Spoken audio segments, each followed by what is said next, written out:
Section 19 of Frankenstein, Volume 2, Chapter 7. Such was the history of my beloved cottagers. It impressed me deeply. I learned from the views of social life which it developed to admire their virtues and to deprecate the vices of mankind. As yet, I looked upon crime as a distant evil. Benevolence and generosity were ever present before me, inciting within me a desire to become an actor in the busy scene where so many admirable qualities were called forth and displayed. But, in giving an account of the progress of my intellect, I must not omit a circumstance which occurred in the beginning of the month of August of the same year. One night, during my accustomed visit to the neighbouring wood, where I collected my own food and brought home firing from my protectors, I found on the ground a leathern portmanteau containing several articles of dress and some books. I eagerly seized the prize and returned with it to my hovel. Fortunately, the books were written in the language, the elements of which I had acquired at the cottage. They consisted of Paradise Lost, a volume of Plutarch's Lives, and The Sorrows of Werther. The possession of these treasures gave me extreme delight. I now continually studied and exercised my mind upon these histories, while my friends were employed in their ordinary occupations. I can hardly describe to you the effect of these books. They produced in me an infinity of new images and feelings that sometimes raised me to ecstasy, but more frequently sunk me into the lowest dejection. In The Sorrows of Werther, besides the interest of its simple and affecting story, so many opinions are canvassed, and so many lights thrown upon what had hitherto been to me obscure subjects, that I found in it a never-ending source of speculation and astonishment.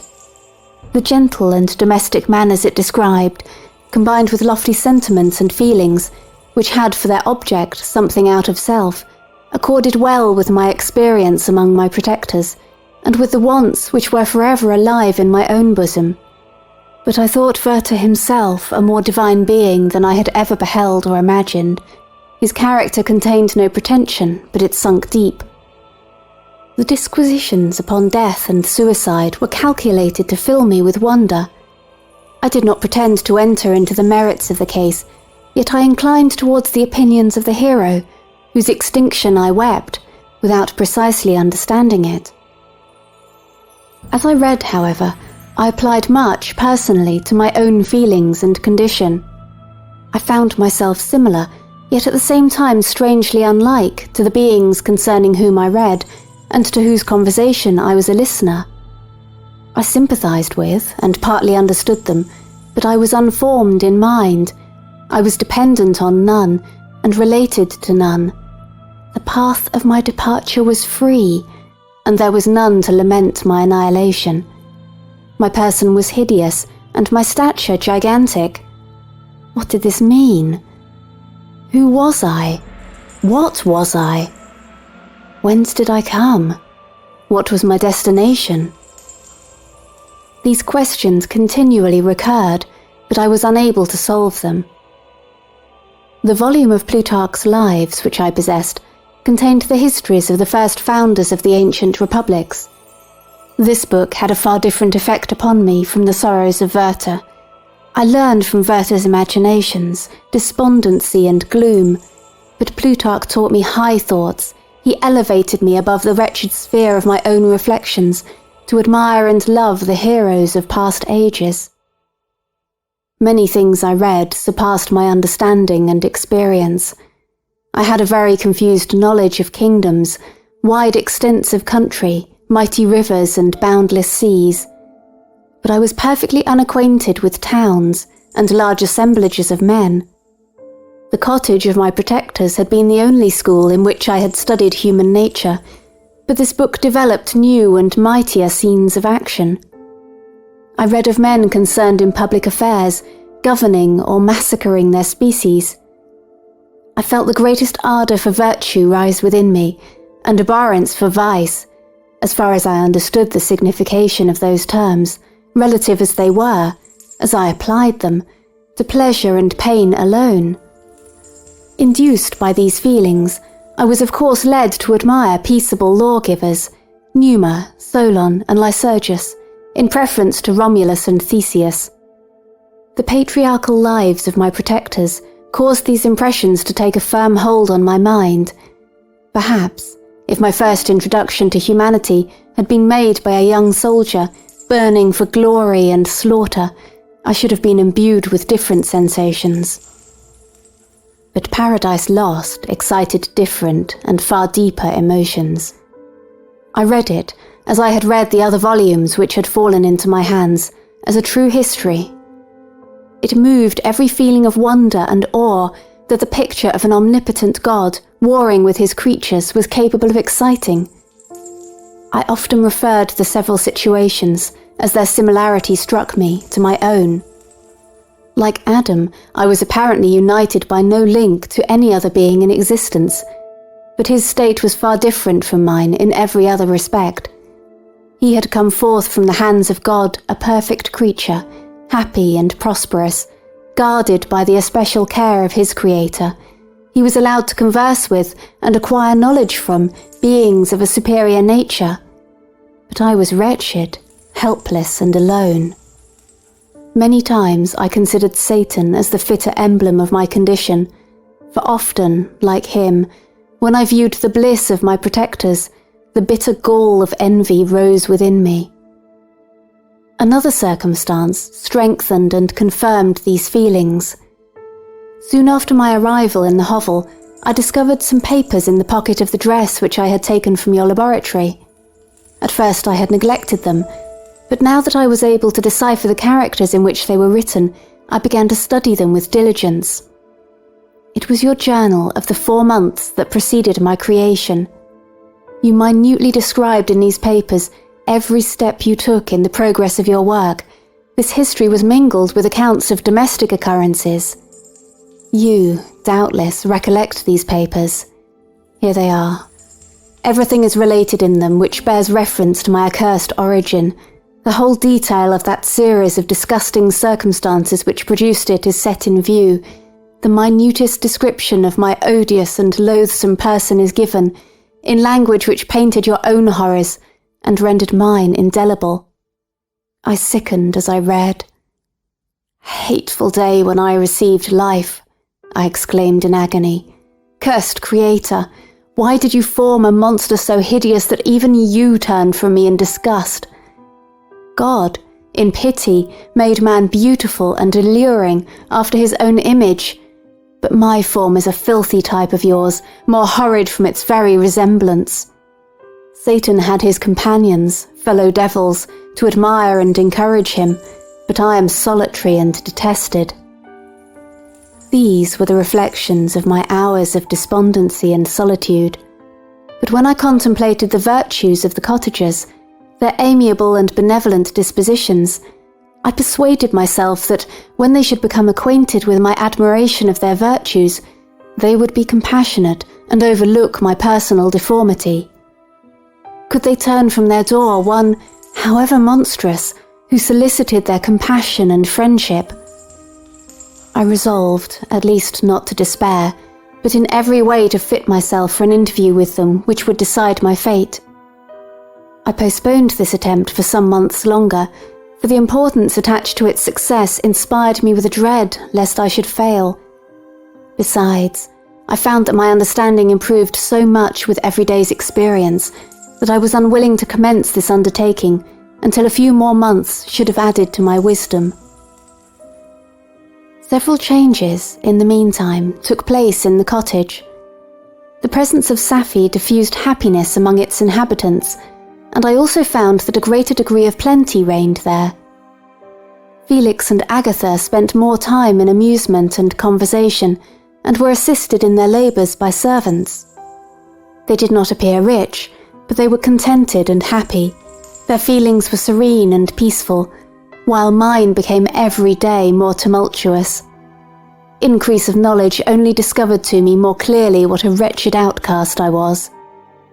I cherished hope, it is true, but it vanished when I beheld my person reflected in water, or my shadow in the moonshine, even as that frail image and that inconstant shade.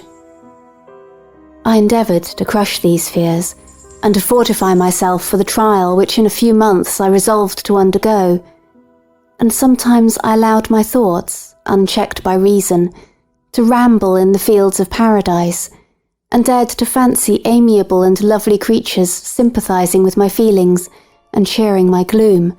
Their angelic countenances breathed smiles of consolation. But it was all a dream. No Eve soothed my sorrows or shared my thoughts. I was alone. I remembered Adam's supplication to his Creator, but where was mine? He had abandoned me, and in the bitterness of my heart I cursed him. Autumn passed thus. I saw with surprise and grief the leaves decay and fall, and nature again assume the barren and bleak appearance it had worn when I first beheld the woods and the lovely moon. Yet I did not heed the bleakness of the weather. I was better fitted by my conformation for the endurance of cold than heat. But my chief delights were the sight of the flowers, the birds, and all the gay apparel of summer. When those deserted me, I turned with more attention towards the cottagers. Their happiness was not decreased by the absence of summer. They loved and sympathised with one another, and their joys, depending on each other, were not interrupted by the casualties that took place around them. The more I saw of them, the greater became my desire to claim their protection and kindness. My heart yearned to be known and loved by these amiable creatures. To see their sweet looks directed towards me with affection was the utmost limit of my ambition. I dared not think that they would turn them from me with disdain and horror. The poor that stopped at their door were never driven away. I asked, it is true, for greater treasures than a little food or rest. I required kindness and sympathy, but I did not believe myself utterly unworthy of it. The winter advanced, and an entire revolution of the seasons had taken place since I awoke into life. My attention, at this time, was solely directed towards my plan of introducing myself into the cottage of my protectors. I revolved many projects, but that on which I finally fixed was to enter the dwelling when the blind old man should be alone. I had sagacity enough to discover that the unnatural hideousness of my person was the chief object of horror with those who had formerly beheld me. My voice, although harsh, had nothing terrible in it. I thought, therefore, that if, in the absence of his children, I could gain the goodwill and mediation of the old de Lacey, I might, by his means, be tolerated by my younger protectors. One day, when the sun shone on the red leaves that strewed the ground and diffused cheerfulness, although it denied warmth, Safie, Agatha and Felix departed on a long country walk, and the old man, at his own leisure, was left alone in the cottage. When his children had departed, he took up his guitar and played several mournful but sweet airs, more sweet and mournful than I had ever heard him play before.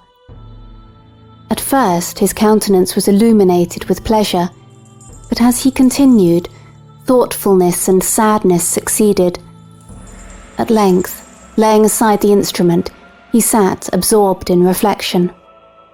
My heart beat quick. This was the hour and moment of trial which would decide my hopes or realise my fears. The servants were gone to a neighbouring fair. All was silent in and around the cottage. It was an excellent opportunity. Yet, when I proceeded to execute my plan, my limbs failed me and I sank to the ground.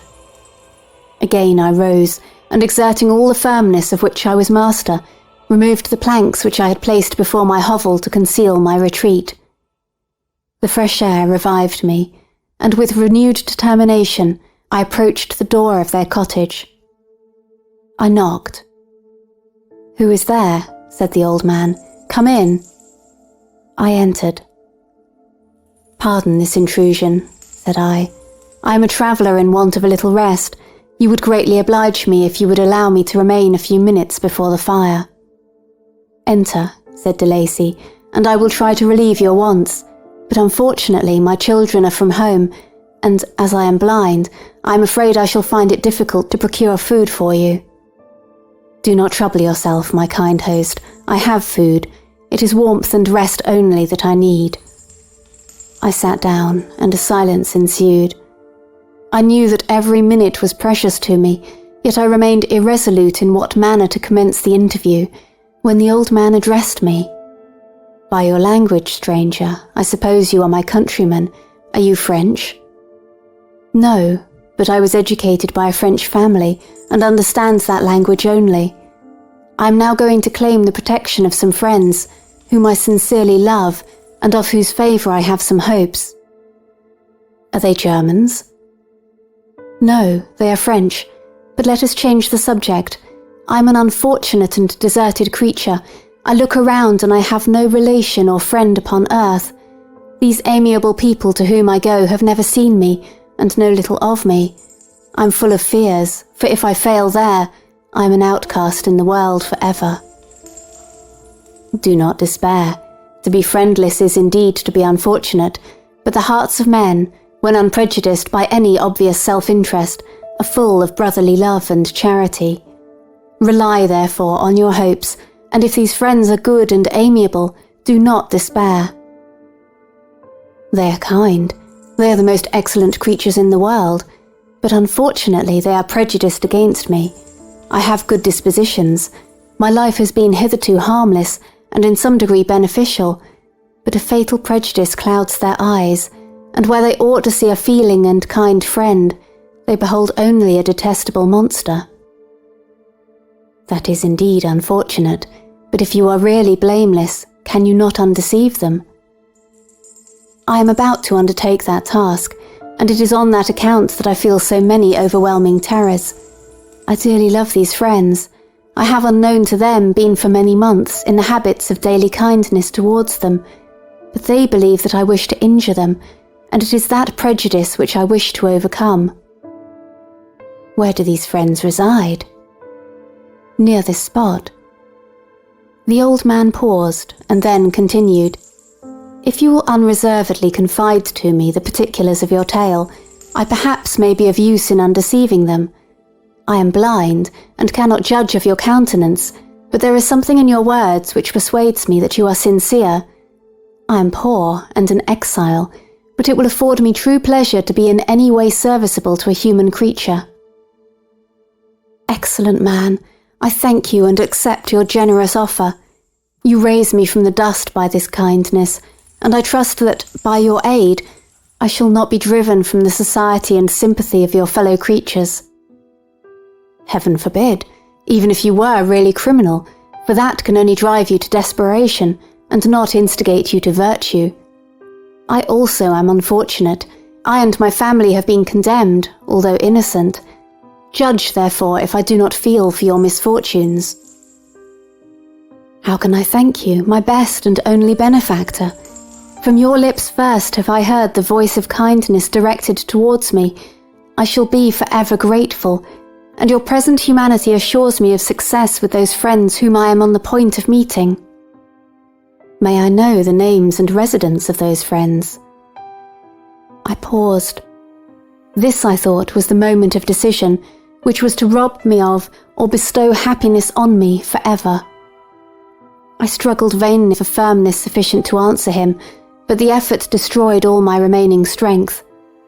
I sank on the chair and sobbed aloud. At that moment I heard the steps of my younger protectors. I had not a moment to lose, but seizing the hand of the old man, I cried, "Now is the time. Save and protect me. You and your family are the friends whom I seek. Do not you desert me in the hour of trial." "Great God!" exclaimed the old man. "Who are you?" At that instant, the cottage door was opened, and Felix, Safie, and Agatha entered. Who can describe their horror and consternation on beholding me? Agatha fainted, and Safie, unable to attend to her friend, rushed out of the cottage. Felix darted forward, and with supernatural force tore me from his father, to whose knees I clung. In a transport of fury he dashed me to the ground and struck me violently with a stick. I could have torn him limb from limb, as a lion rends the antelope. But my heart sunk within me as with bitter sickness, and I refrained. I saw him on the point of repeating his blow, when, overcome by pain and anguish, I quitted the cottage, and in the general tumult escaped unperceived to my hovel. End of section 19.